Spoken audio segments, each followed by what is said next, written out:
आपलं पुन्हा एकदा स्वागत आहे।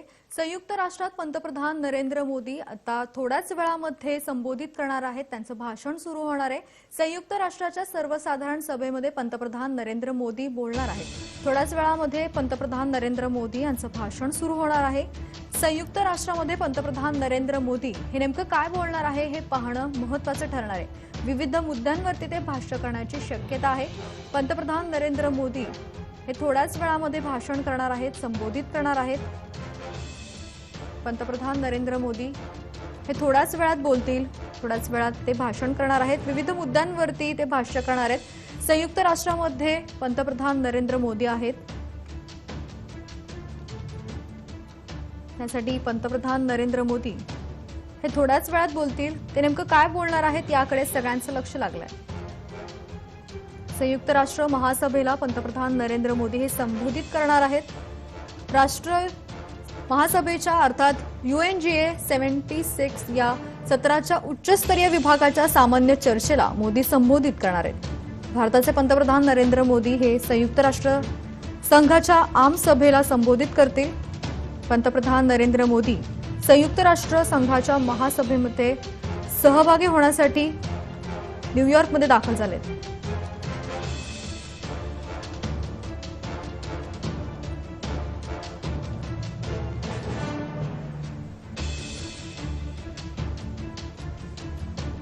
या संदर्भात अभ्यासक अनय जोगळेकर आपल्यासोबत जोडले गेलेले आहेत। सर, पंतप्रधान नरेंद्र मोदी थोड्याच वेळात बोलणार आहेत। कोणत्या विषयावरती ते संबोधन करणार आहेत, काय सांगाल? पंतप्रधान नरेंद्र मोदी जवळजवळ 2.25 वर्षांनी भारताबाहेर संयुक्त राष्ट्रांच्या सर्वसाधारण सभेच्या 76व्या अधिवेशनासाठी अमेरिकेत गेलेले आहेत। हे संयुक्त राष्ट्रांचं अधिवेशन महत्वाचं आहे कारण कोविड पश्चात म्हणजे हे पहिलं अधिवेशन आहे की ज्याच्यामध्ये बरेच नेते प्रत्यक्ष न्यूयॉर्कला येऊन आपले विचार मांडणार आहेत। पंतप्रधान नरेंद्र मोदींच्या भाषणामध्ये मुख्यतः 4-5 विषय त्याच्यावर भर असेल।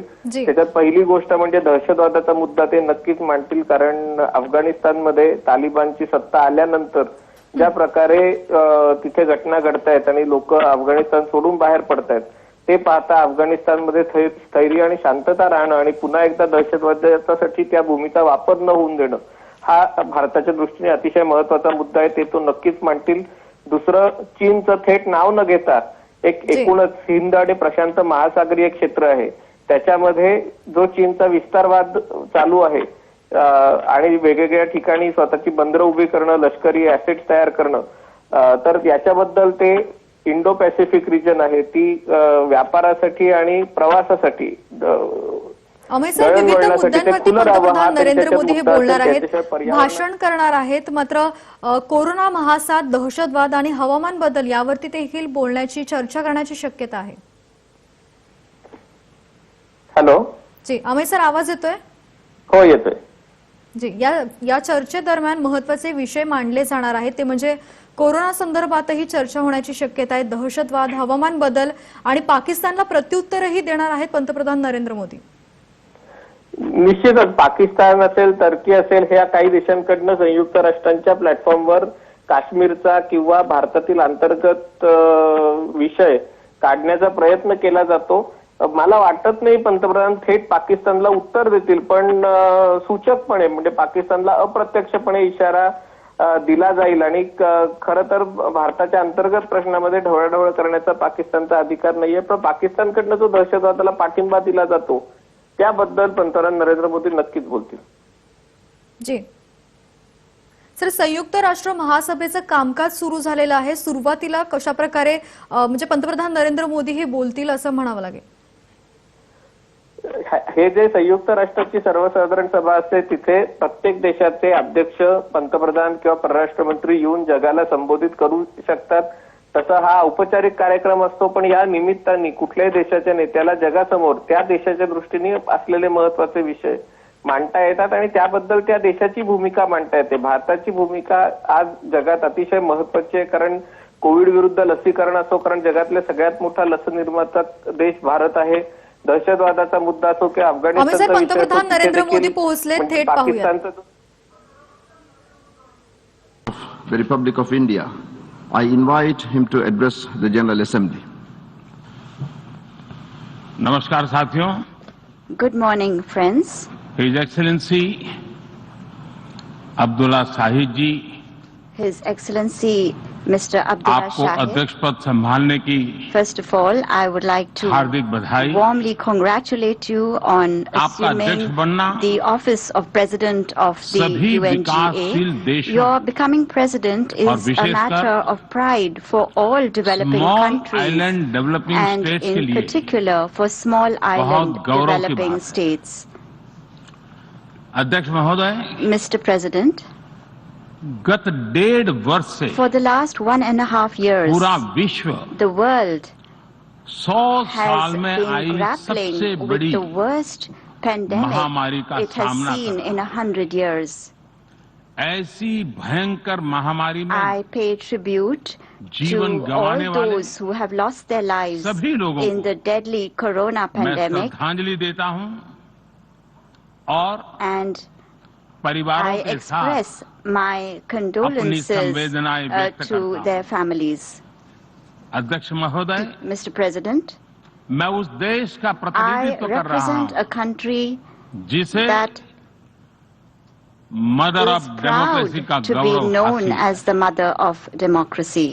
लोकतंत्र की हमारी We हजारों have had वर्षों की a महान great परंपरा रही। tradition of democracy that goes back thousands of is years. 15 अगस्त को On 15th of भारत ने August this year, अपनी आजादी के India entered 75वें the साल में प्रवेश 75th किया। year of its independence.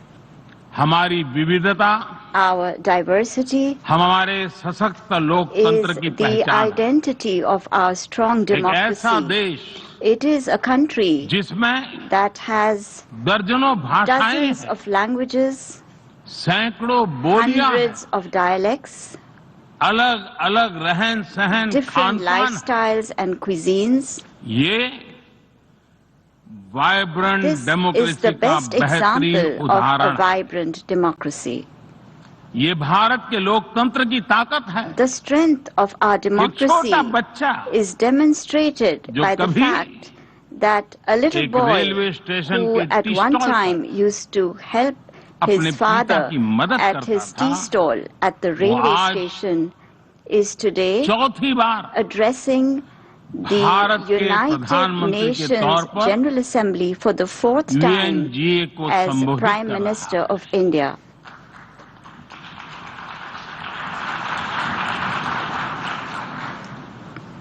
सबसे लंबे समय तक I will soon Gujarat have का spent 20 मुख्यमंत्री years serving और my फिर countrymen as पिछले head of 7 साल government. Say First as the Bharat longest K serving प्रधानमंत्री Chief के Minister तौर पर of मुझे Gujarat and then Head of as Government Prime की Minister भूमिका में for the last 7 years. देशवासियों की सेवा करते हुए 20 साल हो रहे हैं और And मैं अपने I अनुभव am से कह saying रहा this to हूं, you from my own Yes. experience.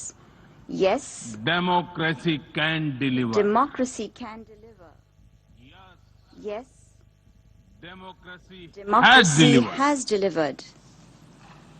अध्यक्ष महोदय, Mr. President, एकात्म मानव दर्शन के today is प्रणेता the birth anniversary Pandit of Deendayal Pandit Upadhyay ji की Deen आज Dayal जन्म जयंती है। Upadhyay, the proponent of Ekatma Manav Darshan. एकात्म मानव दर्शन यानी Ekatma Manav Darshan integral means humanism, integral humanism, अर्थात or स्व से the development समष्टि journey undertaken विकास together, और the विस्तार की expansion सहयात्रा। from the self to the universe, expansion of the self, expansion of the self, moving from moving individual to from the the society, individual to society, the nation to the nation, end entire and to humanity. entire humanity. और ये चिंतन And this philosophy अंत्योदय को is समर्पित है। dedicated to Antyodaya. अंत्योदय को आज की परिभाषा The में modern day definition no one is of left behind कहा Antyodaya जाता है। is where no one is left इसी भावना behind. के साथ It is with this principle आज in mind that India integrated, today is moving equitable forward on the path of development की राह पर आगे integrated, बढ़ रहा है। equitable development. Vikas Our priority is सर्वसमावेशी that हो, development should be all-inclusive, सर्वस्पर्शी हो, all-pervasive, सर्वव्यापी हो, universal, सर्व पोषक and हो, one that nurtures all. यही हमारी प्राथमिकता है। बीते 7 वर्षों में During the last 7 years, Bharat में India has 43 brought crore over से ज्यादा लोगों को 430 million people बैंकिंग who व्यवस्था were से जोड़ा previously गया है, unbanked into जो the अब banking तक system. इससे वंचित थे। आज Today, 36 over करोड़ से अधिक ऐसे लोगों को भी 360 million people बीमा सुरक्षा who कवच मिला है, earlier could not पहले even imagine इस बारे में this सोच was भी नहीं possible, now have insurance coverage 50 as crore say security. ज्यादा लोगों को By giving over 500 मुफ्त इलाज million की people सुविधा देकर the facility of free Bharat ने treatment in hospitals, उन्हें quality India health has service say given them जोड़ा। access to quality health Bharat ने services 3 करोड़ by के घर building बनाकर 30 million बेघर, proper homes. यानी India has made होमलेस परिवारों को homeless families होम ओनर्स बनाया। homeowners.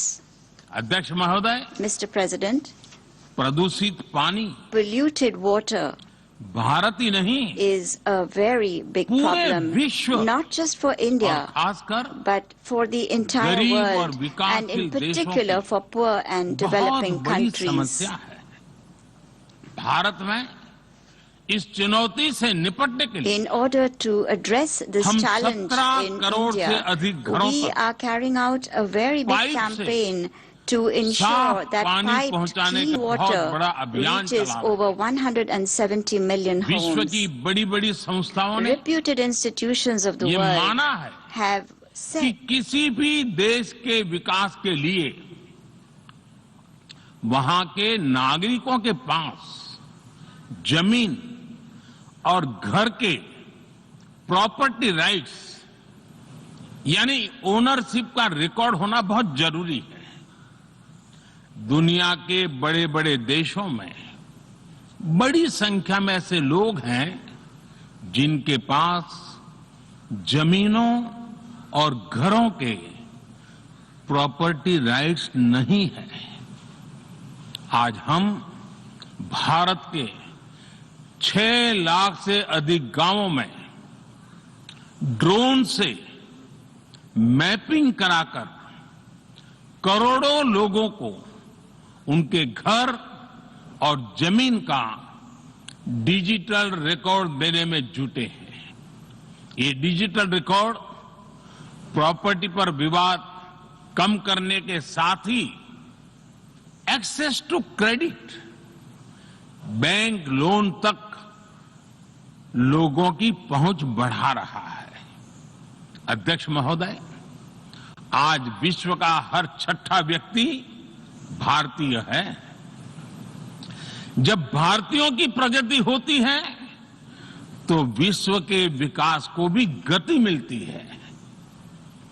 When India grows, the world grows. When India reforms, the world transforms. Bharat में हो रहे साइंस और टेक्नोलॉजी आधारित इनोवेशंस विश्व की बहुत मदद कर सकते हैं। हमारे टेक सॉल्यूशंस का स्केल और उनकी कम लागत दोनों अतुलनीय है। हमारे यूनिफाइड पेमेंट इंटरफेस यूपीआई आज भारत में हर महीने 350 करोड़ से ज्यादा ट्रांजैक्शन हो रहे हैं। भारत का वैक्सीन डिलीवरी प्लेटफॉर्म कोविन एक ही दिन में करोड़ों वैक्सीन डोज लगाने के लिए डिजिटल सपोर्ट दे रहा है। अध्यक्ष महोदय, सेवा परमो धर्मः, सेवा परमो धर्मः को जीने वाला भारत सीमित संसाधनों के बावजूद भी वैक्सीनेशन डेवलपमेंट और मैन्युफैक्चरिंग में जी जान से जुटा है।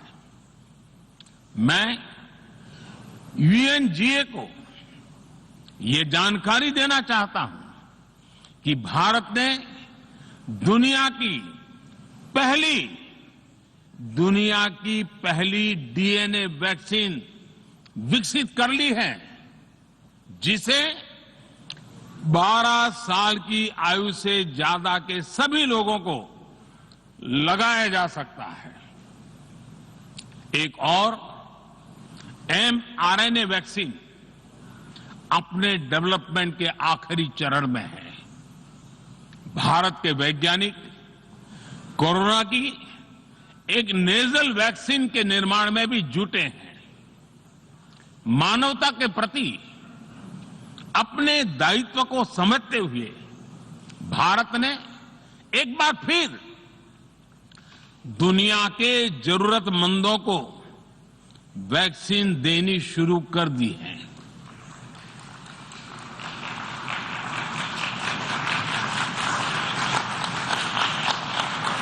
मैं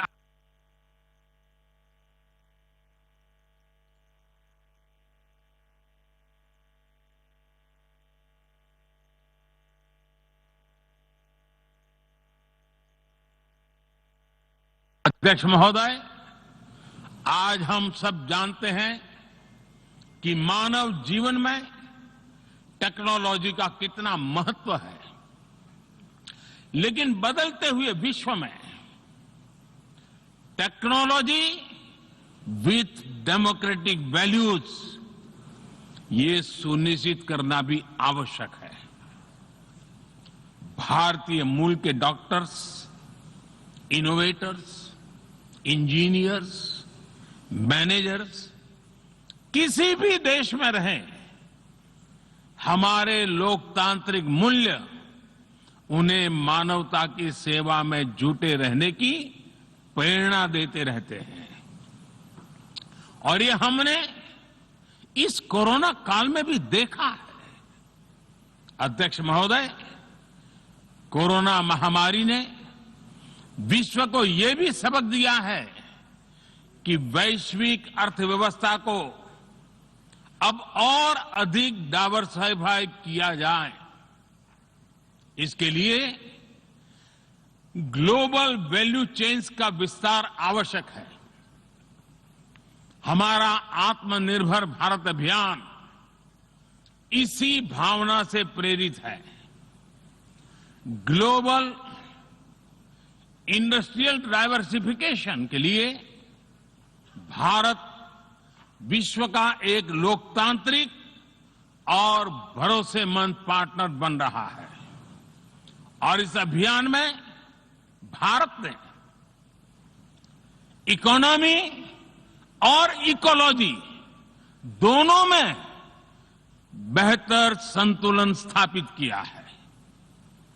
बड़े और विकसित देशों की तुलना में क्लाइमेट एक्शन को लेकर भारत के प्रयासों को देखकर आप सभी को निश्चित ही गर्व होगा।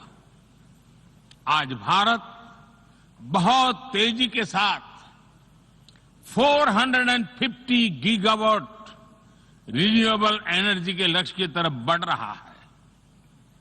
हम भारत को दुनिया का सबसे बड़ा ग्रीन हाइड्रोजन हब बनाने के अभियान में भी जुट गए हैं।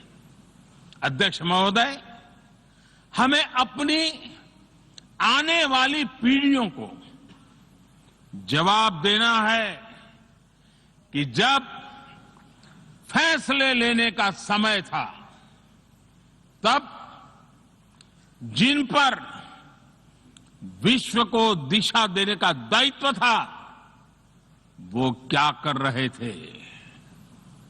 आज विश्व के सामने रिग्रेसिव थिंकिंग और एक्सट्रीमिज्म का खतरा बढ़ता जा रहा है। इन परिस्थितियों में पूरे विश्व को साइंस बेस्ड रेशनल और प्रोग्रेसिव थिंकिंग को विकास का आधार बनाना ही होगा। साइंस बेस्ड अप्रोच को मजबूत करने के लिए भारत एक्सपीरियंस बेस्ड लर्निंग को बढ़ावा दे रहा है।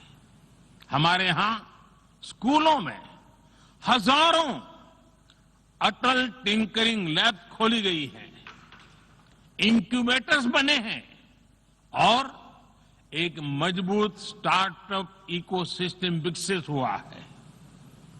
अपनी आजादी के 75 वर्ष के उपलक्ष्य में जब हम आजादी का अमृत महोत्सव मना रहे हैं, भारत 75 ऐसे सैटेलाइट्स को अंतरिक्ष में भेजने वाला है जो भारतीय विद्यार्थी स्कूल कॉलेजों में बना रहे हैं।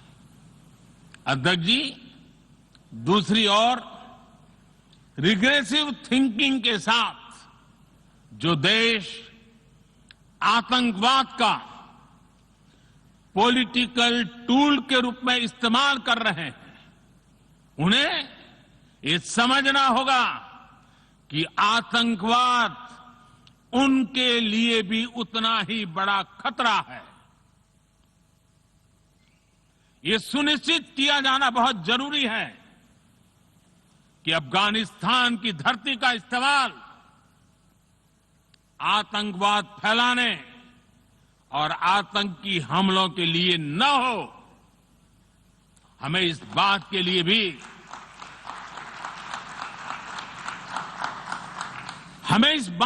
भी सतर्क रहना होगा कि वहां की नाजुक स्थितियों का कोई देश अपने स्वार्थ के लिए एक टूल की तरह इस्तेमाल करने की कोशिश न करें। इस समय अफगानिस्तान की जनता को,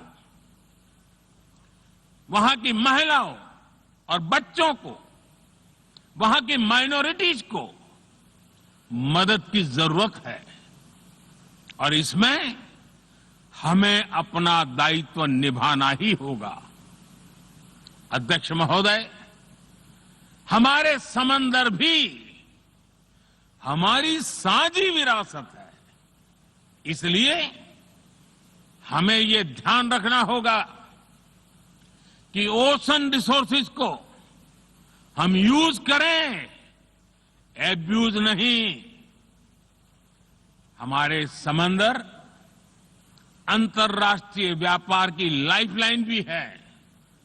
इन्हें हमें एक्सपांशन और एक्सक्लूजन की दौड़ से बचाकर रखना होगा। रूल बेस्ड वर्ल्ड ऑर्डर को सशक्त करने के लिए अंतर्राष्ट्रीय समुदाय को एक सुर में आवाज उठानी ही होगी। सुरक्षा परिषद में भारत की प्रेसिडेंसी के दौरान बनी विस्तृत सहमति विश्व को मैरीटाइम सिक्योरिटी के विषय में आगे बढ़ने का मार्ग दिखाती है। अध्यक्ष महोदय, भारत के महान कूटनीतिज्ञ आचार्य चाणक्य ने सदियों पहले कहा था, कालातिक्रमात् काल एव फलम पिबती। जब सही समय पर सही कार्य नहीं किया जाता तो समय ही उस कार्य की सफलता को समाप्त कर देता है। संयुक्त राष्ट्र को खुद को प्रासंगिक बनाए रखना है तो उसे अपनी इफेक्टिवनेस को सुधारना होगा, रिलायबिलिटी को बढ़ाना होगा।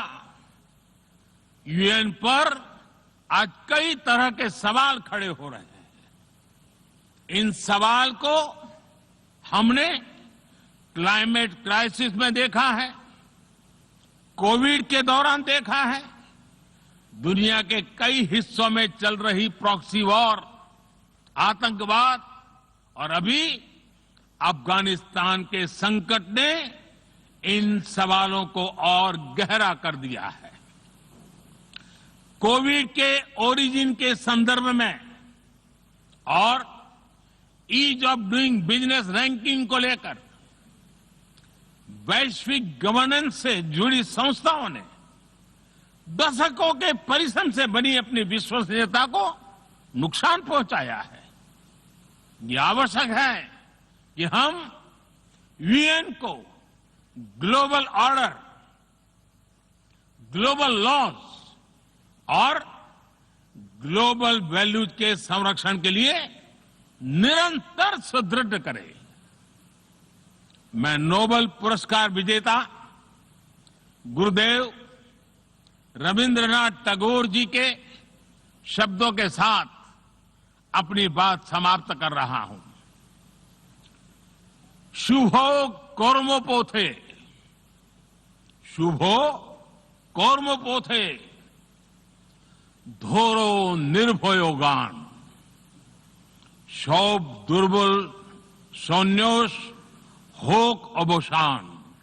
अर्थात अपने शुभ कर्म पथ पर निर्भीक होकर आगे बढ़ो, सभी दुर्बलताएं और शंकाएं समाप्त हो। ये संदेश आज के संदर्भ में संयुक्त राष्ट्र के लिए जितना प्रासंगिक है, उतना ही हर जिम्मेदार देश के लिए भी उतना ही प्रासंगिक है।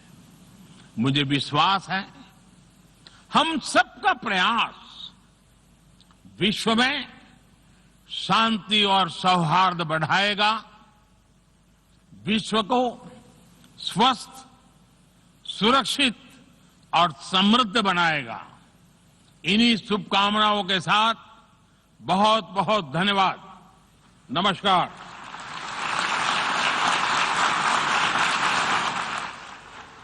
तर पंतप्रधान नरेंद्र मोदी हे बोलत होते, त्यांनी भाषण केलंय। संयुक्त राष्ट्र महासभेला पंतप्रधान नरेंद्र मोदी यांनी संबोधित केले। संयुक्त राष्ट्र महासभेच्या अर्थात यूएनजीएच्या 76व्या सत्राच्या उच्चस्तरीय विभागाच्या सामान्य चर्चेला मोदी यांनी संबोधित केलंय। पंतप्रधान नरेंद्र मोदी यांनी भाषण केलंय। मोदींचं महासभेमध्ये संबोधन पाहायला मिळालं। दहशतवादाचा संबंधित देशांनाही धोका असल्याचं पंतप्रधान नरेंद्र मोदी यांनी म्हटलंय। भारतानं पहिली डीएनए लस विकसित केली असल्याचं त्यांनी म्हटलंय। तर 12 वर्षांवरील मुलांसाठी ही लस असणार आहे। अफगाणिस्तानचा वापर दहशतवादीसाठी होऊ नये असं पंतप्रधान नरेंद्र मोदी यांनी म्हटलं। पंतप्रधान नरेंद्र मोदी यांनी पाकिस्तानला थेट प्रत्युत्तर दिलेलं आहे। जगासमोर दहशतवाद्यांचा धोका असल्याचं पंतप्रधान नरेंद्र मोदी यांनी म्हटलंय। भारताला सर्वात मोठी एनर्जी हब बनवण्याचं काम सध्या सुरू असल्याचं पंतप्रधान नरेंद्र मोदी यांनी सांगितलंय। भारतीय विद्यार्थ्यांनी बनवलेली सॅटेलाइट पाठवणार असल्याचं पंतप्रधान नरेंद्र मोदी यांनी म्हटलंय। पंतप्रधान नरेंद्र मोदी यांनी थोड्याच वेळापूर्वी भाषण केलं।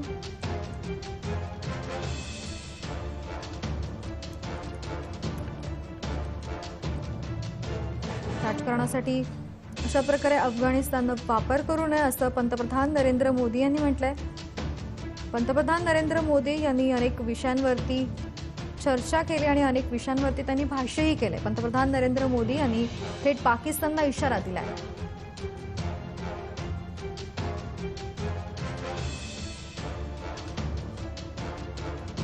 आंतरराष्ट्रीय अभ्यासक अमय जोगळेकर आपल्यासोबत जोडले गेले आहेत। अमय सर, एक महत्त्वाचं भाषण पंतप्रधान नरेंद्र मोदी यांच्या वतीनं करण्यात आलेलं आहे। यामध्ये त्यांनी विविध विषयांवरती भाष्य केलंय।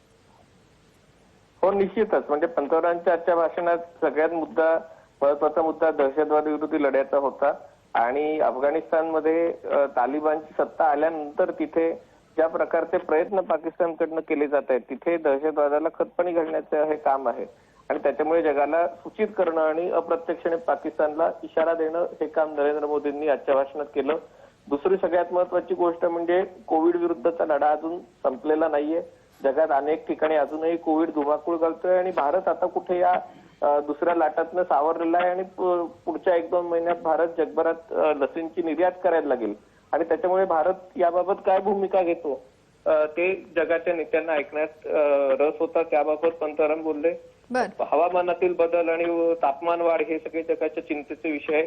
आणि त्याच्यातही भारत जगाचं नेतृत्व करू शकतो, कारण खूप मोठ्या प्रमाणावर भारत सौर ऊर्जेचा वापर करत आहे. त्यामुळे ही 3 मुद्दे त्यांच्या भाषणात प्रमुख होते. सर, गेल्या असं 7 म्हणायला हरकत नाही. वर्षांमध्ये भारतामध्ये आमूलाग्र बदल झाला असा उल्लेखही पंतप्रधान नरेंद्र मोदी यांच्या भाषणामध्ये पाहायला मिळाला. कशामध्ये बदल झाल्याचा? गेल्या 7 वर्षांमध्ये संपूर्ण भारतामध्ये निश्चितच. आमूलाग्र बदल झाल्याचं त्यांनी सांगितलं. निश्चितच, कारण आता म्हणजे जगातला सगळ्यात मोठा लोकशाही देश म्हणून आणि सगळ्यात मोठे लोकसंख्येचा देश, दुसऱ्या क्रमांकाचा देश म्हणून भारतावर निश्चितच जबाबदारी आहे. आणि गेल्या 7 वर्षामध्ये भारत ही जबाबदारी पेलण्यासाठी उत्सुक असल्याचं आणि त्या दृष्टीने पावलं टाकत असल्याचं दिसून आलं. आणि त्या दृष्टीने त्यांच्या सरकारने काय काय केलं आहे त्याचा लेखाजोखा थोडक्यात पंतप्रधानांनी या सर्वसाधारण सभेसमोर मांडला. सर, त्यांनी थेट प्रत्युत्तरही दिलंय पाकिस्तानला. याआधी आपण बोललो होतात की पाकिस्तानला ते प्रत्युत्तर देणार का, तर त्यांनी थेट प्रत्युत्तर दिलंय, थेट इशारा दिलाय पाकिस्तानला. निश्चितच, कारण या सर्वसाधारण सभेच्या निमित्ताने सार्क देशांची बैठक घ्यायचा प्रयत्न होता, पण त्या बैठकीलाही पाकिस्तानकडून तालिबानच्या सरकारला त्याच्यात भाग घेता यावा यासाठी प्रयत्न केले.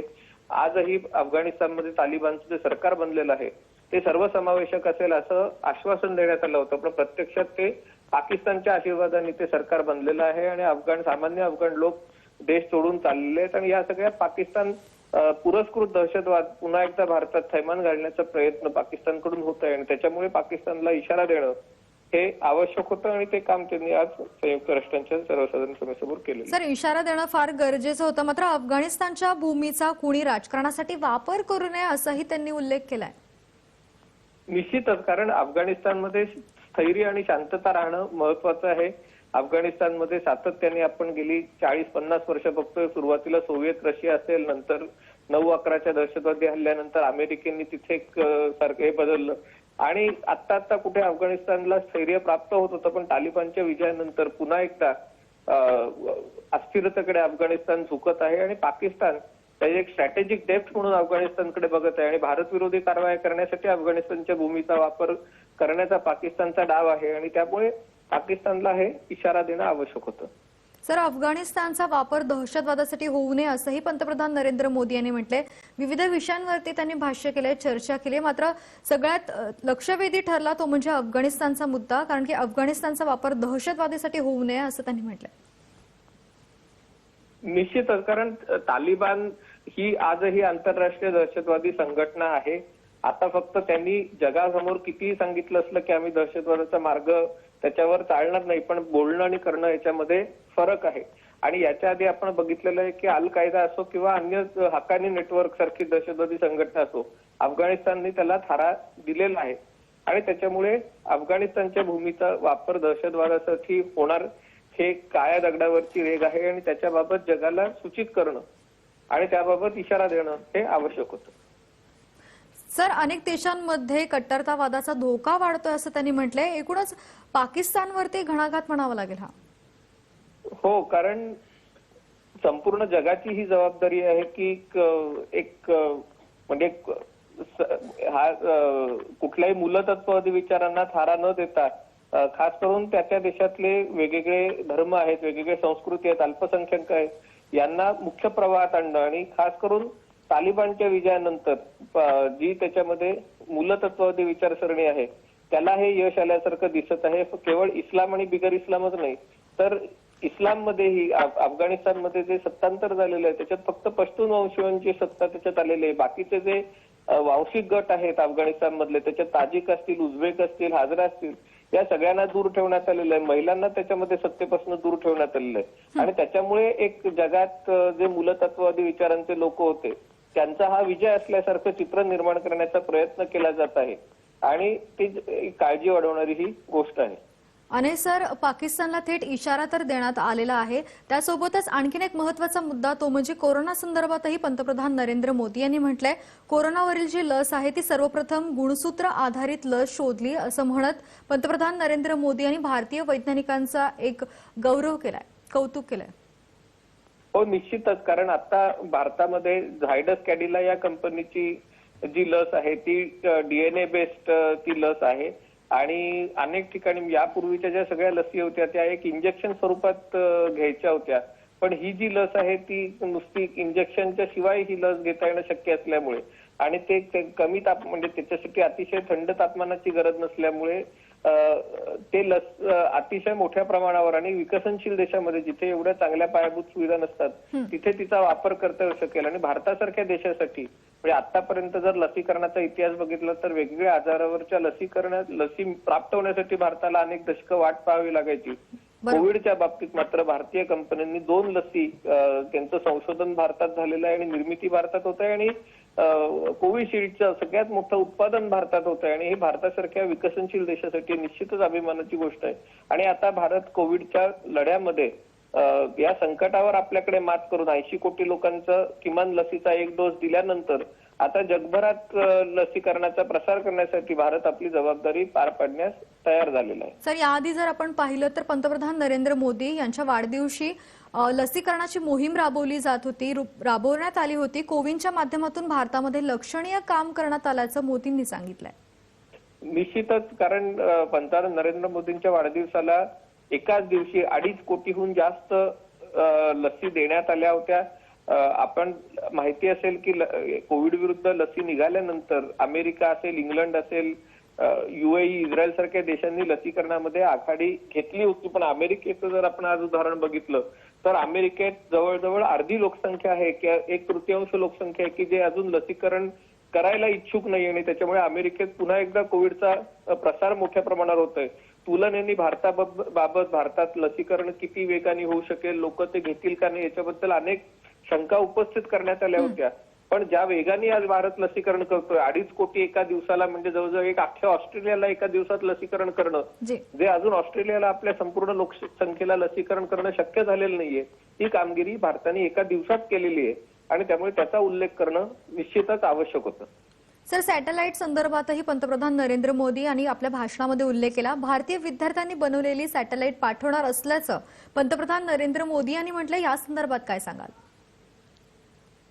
आज आपण एका तंत्रज्ञानाच्या बाबतीत नवीन झेप घ्यायला संपूर्ण जग म्हणून आपण त्या उंबरठ्यावर आहोत. याच्यामध्ये अंतरिक्ष तंत्रज्ञान असेल, सॅटेलाइट तंत्रज्ञान असेल, 5G असेल किंवा मग सेमीकंडक्टर इंडस्ट्री असेल, आर्टिफिशियल इंटेलिजन्स असेल, या सगळ्या क्षेत्रामध्ये ज्याला 21व्या शतकातलं तंत्रज्ञान म्हणतात त्याच्यामध्ये अंतरिक्ष तंत्रज्ञान हे अतिशय महत्वाचं आहे. आणि जो उपग्रहांचा वापर आधी मर्यादित गोष्टींसाठी होत होता, आता अनेक क्षेत्रांमध्ये उपग्रहाचा वापर सुरू झालेला आहे. आणि याच्यामध्ये जेव्हा भारतीय विद्यार्थी उपग्रह तयार करून अंतरिक्षात पाठवायला लागलेले आहेत त्याच्यावरनं भारताची या क्षेत्रातली केपेबिलिटी किंवा क्षमता आहे तिचं प्रदर्शन जगापुढे घडतं आणि त्याच्यामुळे त्याचा उल्लेख करणं आवश्यक होतं. अनेक सर, धन्यवाद तुम्ही दिलेल्या माहितीसाठी आणि केलेल्या सखोल विश्लेषणासाठी. तर संयुक्त राष्ट्र संस्थेनं स्वतःला संयुक्तिक बनवलंय असं पंतप्रधान नरेंद्र मोदी यांनी म्हटलंय. निवृत्त कर्नल अभय पटवर्धन आपल्यासोबत जोडले गेलेले आहेत. अभय सर, एक महत्वाची घोषणा करण्यात आली, मात्र या संदर्भातच पंतप्रधान नरेंद्र मोदी यांनी अफगाणिस्तानवरती, पाकिस्तानवरती थेट हल्लाबोल केलाय. अगदी बरोबर मोदींनी सांगितलं. ते 2 गोष्टी मॅडम आपण लक्षात घेतल्या पाहिजे की मोदी तिथे जे केलेले आहेत ते अफगाणिस्तानमध्ये आपलं जे इन्व्हेस्टमेंट आहे ते वाचवायला गेलेले आहेत.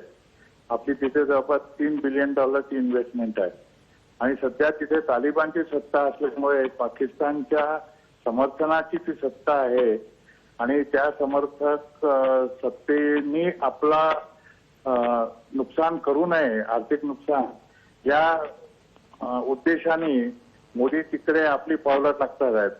आणि कमला हॅरिसशी बोलताना किंवा जो बायडेनशी बोलताना त्यांनी याच्यावरच जोर दिला होता आणि आता संयुक्त राष्ट्र संघामध्ये बोलताना त्यांनी याच्यावरच जोर दिला. त्यांना पाकिस्तानला एकटं पाडायचं आहे आणि चीनला तिथपासून दूर ठेवायचं अफगाणिस्तानपासून. त्यामुळे आपली तिथे आर्थिक जी गुंतवणूक आहे ती वाचेल आणि आपल्याला तिथे थोडा मुवमेंटचा आणि मॅन्युव्हरेबिलिटीचा फायदा होईल असं माझं मत आहे. अभय सर, तुम्ही या संदर्भातली प्रतिक्रिया दिली त्याबद्दल धन्यवाद. तर पंतप्रधान नरेंद्र मोदी यांनी संबोधित करताना पाकिस्तानवरती हल्लाबोल केलाय, पाकिस्तानला थेट इशारा दिलाय.